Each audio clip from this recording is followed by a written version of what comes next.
시편 5편은 시편 3편, 4편과 함께 다윗의 비탄시로 알려져 있습니다. 비통하고 탄식하는 시라는 말이죠. 특별히 그 배경은 압살롬의 반역을 다 같이 이렇게 하고 있는데 다윗이 그럴 때 하나님을 의지하여 드렸던 기도가 이 시편 3편, 4편, 5편 다 같은 비탄시로 알려져 있습니다.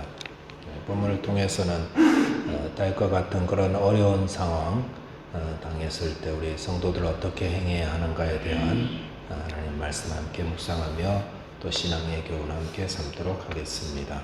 첫째로 묵상할 내용은 성도의 문제 해결을 위한 제1의 방법은 기도다라는 겁니다. 우리 성도들에게 어떤 문제가 부딪혔을 때 제일 먼저 취해야 되는 방법은 바로 기도입니다. 다른 거 아니고 바로 기도입니다.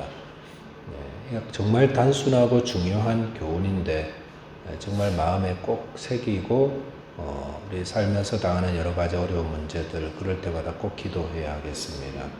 어떤 문제들 만나든지 어떤 문제든 성도가 가장 최우선적이고 제일 먼저 해야 되는 게 바로 기도다라는 겁니다. 기도 빼놓고 다른 거 막 하면은 어려움을 겪습니다. 시편 말씀 묵상하면서 이거 하나만 우리가 잘 터득할 수 있어도 정말 중요한 신앙의 보화를 가지게 되는 거라고 할 수가 있습니다. 성경을 보면 다 그렇죠. 성경에 만나는 소개되는 믿음의 사람들 다 어려움도 문제들을 당합니다. 그런데 어려운 문제들의 내용은 다 달랐지만 해결하는 방법은 다 똑같았어요. 뭡니까? 바로 기도를 통해서라는 겁니다.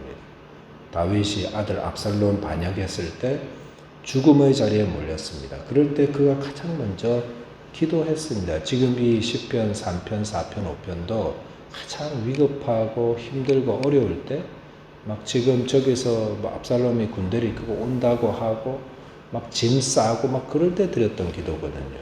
그리고 막 신하들하고 막 쫓겨나가면서 막 마음이 너무 괴로울 때 그때 기도했고 우리 출애굽기 이제 살펴봤었는데 모세도 백성들이 막 물 없다고 먹을 거 없다고 홍해 앞에 데리고 왔다고 막 원망하고 그럴 때 모세가 그 문제를 어떻게 해결했냐면 하나님께 나가 기도했거든요. 그러니까 그 문제 해결하고 또 넘어가고 다니엘도 포로로 잡혀간 곳에서 얼마나 텃세가 심합니까? 특히 정치권은 서로 죽이려고 그러고 사자굴에 집어넣기도 하고 막 그러는데 이겨나간 방법은 딱 하나 기도죠. 항상 기도함으로 당대 가장 뛰어난 정치가로 이렇게 알려지지 않았습니까? 에스더도 마찬가지죠. 자기 민족 유대인과 자기가 하루아침에 다 죽임당할 수 있는 그런 상황에서 어떻게 했는가? 그것도 기도예요. 그런데 이게 지금 죽고 사는 문제가 되어버리니까 금식하면서까지 기도하지 않았습니까? 그러니까 상황이 완전히 역전되어 버리는 그런 것들을 우리가 볼 수 있었습니다. 예수님도 마찬가지. 예수님도 늘 기도하셨고 예수님의 본을 본받아 제자들도 늘 기도했고 그러니까 어떤 문제든지 기도가 제1번이다 라는 사실 이거에 대한 예를 든다면 너무너무 많습니다. 예수 믿는 사람이 문제에 부딪혔다, 속상하다, 근심됐다, 기도예요, 기도. 그 문제라는 것이 건강의 문제도 될 수 있고, 관계의 문제도 될 수 있고, 재정의 문제도 될 수 있고, 자녀의 문제도 될 수 있고, 사업의 문제, 나아가서 생명에 관한 문제, 이런 어떤 문제든지 그거 두고 기도하는 것이 성도의 바른 모습이지 사람 찾아다니면서 누구 이렇게 내가 아는 사람, 힘 있는 사람 이렇게 하는 게 아닙니다. 물론 그런 것도 필요하겠죠. 그러나 제일 먼저 기도해야 합니다.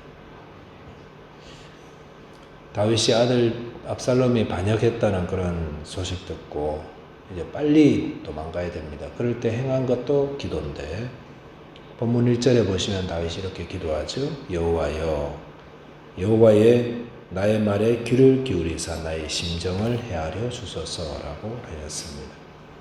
다윗이 어떤 기도 드렸냐면 하나님 내 말 좀 들어주십시오. 내 심정을 좀 헤아려 달라고.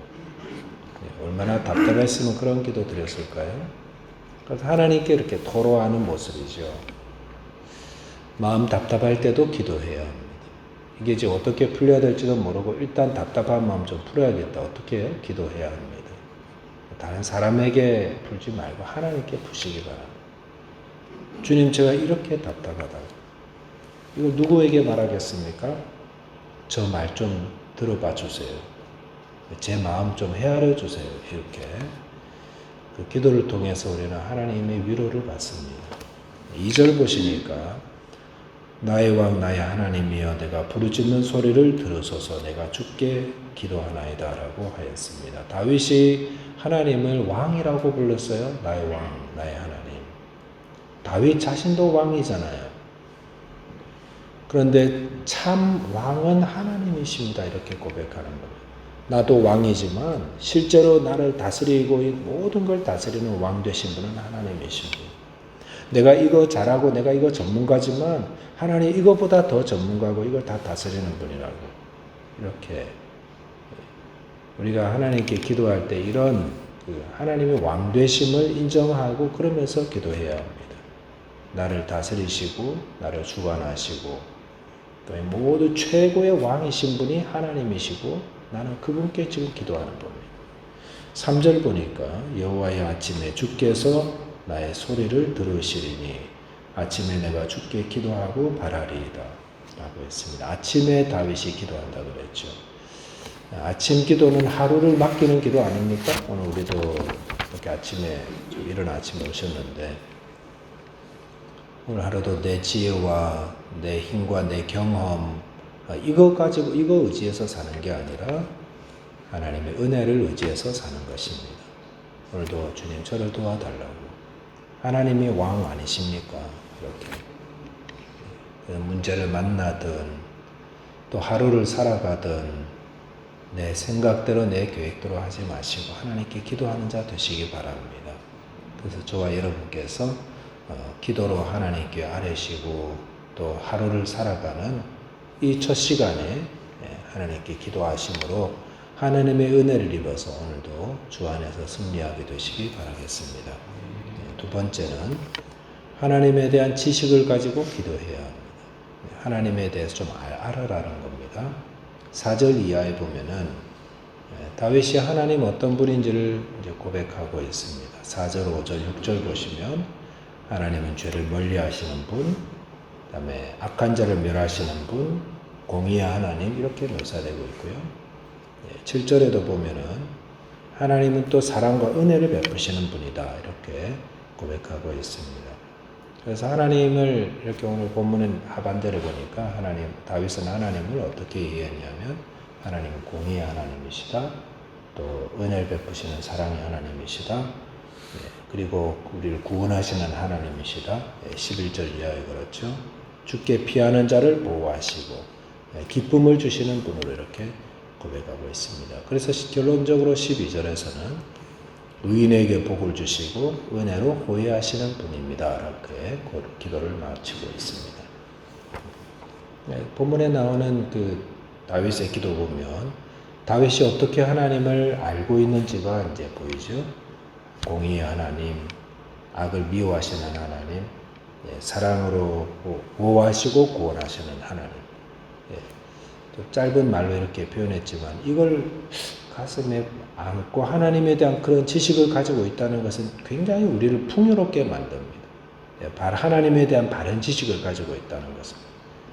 그래서 우리가 기도할 때 하나님이 어떤 분인지 좀 알고 기도하셔야 됩니다.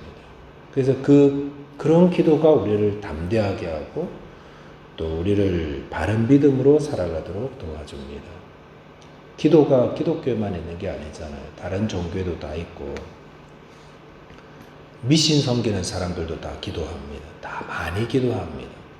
아침 저녁으로 기도하고 새벽에도 물 떠놓고 기도하고 달 보면서 기도하고 또 몇 걸음 걸어가면서도 기도하고 그런 기도도 참 많잖아요. 이런 사람들의 기도의 열심은 아마도 또 우리의 기도 열심보다 훨씬 더할 수도 있습니다.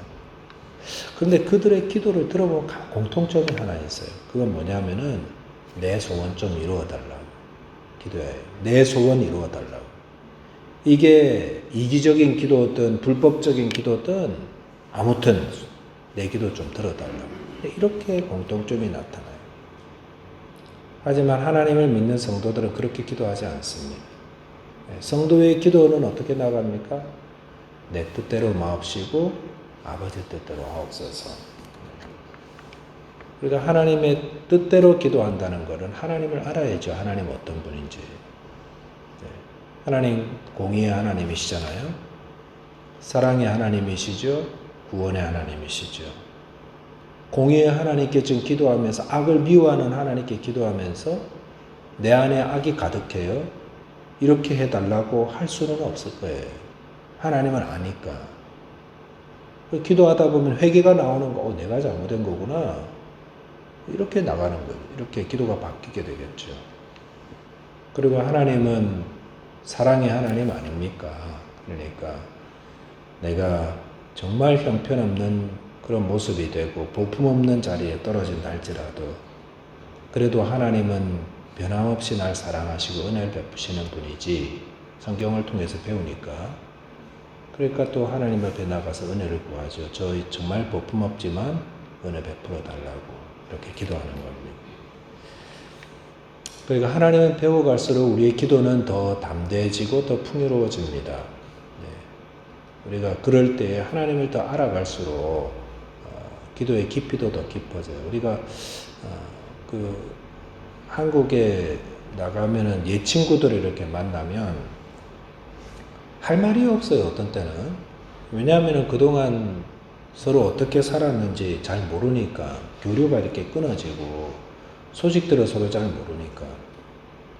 그런데 계속 평소에도 이렇게 계속 소식을 나누던 사람들은 만나면 이렇게 말거리들이 많죠. 쉽게 이야기가 풀리고 기도도 마찬가지죠. 우리가 하나님을 대해서 더 많이 배워가고 알아갈수록 우리의 기도도 더 넓어집니다. 더 깊어집니다. 성경의 말씀들을 생각하면서 기도가 이렇게 더 담대하게 되고 더 풍요로워지는 것입니다. 어려운 일 당해도 하나님의 공의도 알죠. 사랑도 생각나죠. 구원의 하나님 생각나죠. 그러니까 우리도 다윗처럼 기도하는 겁니다. 내 마음 너무 답답하다고 하나님 내 마음 좀 헤아려 달라고 기도도 하고요. 그래서 말씀과 기도가 같이 가는 겁니다. 말씀 배울수록 기도가 더 깊어지고 그 기도를 통해서 하나님을 더 많이 알아가고 고백이 생기고 저와 여러분이 하나님 말씀을 통해서 하나님에 대해서 더 많이 배워가시기 바랍니다. 그리고 그 말씀에 근거하여 기도하심으로 하나님이 약속하신 것을 다 누리며 주님 안에서 구원의 길 걸어가게 되시기를 바라겠습니다. 기도하겠습니다. 하나님 아버지 감사합니다. 새벽 이 시간에 함께 주님을 예배하고 또 기도할 수 있는 시간 주셔서 감사를 드립니다. 우리 각 사람들이 당면한 문제들은 다 다양하고 다 다르지만 저희들이 기도로 이 모든 문제를 풀어나가야 하는 신앙의 제일 1되는 좋은 방법들 다시금 되새기게 됩니다. 주님만 바라보고 주님께 기도함으로 하나님이 나의 어려움을 해결해 주시는 분입니다. 늘 잊지 말고 주님께 기도하는 성도들 되게 하여 주십시오. 그리고 주님이 어떤 분이신지를 배워가고 알아갈수록 주님 저희들이 더 담대하며 우리의 기도도 더 풍요로워질 수 있도록 인도하여 주옵소서. 오늘도 우리와 함께 하신 주님 감사합니다. 이렇게 좋은 하나님을 믿고 섬기게 하시니 주님 안에서 평안함을 누리고 감사가 충만하게 하시고 기쁨으로 주님 앞에서 즐거워하며 구원의 길을 걸어가는 모든 성도들 다 되게 하여 주옵소서. 우리 주님 예수 그리스도 이름으로 기도하옵나이다.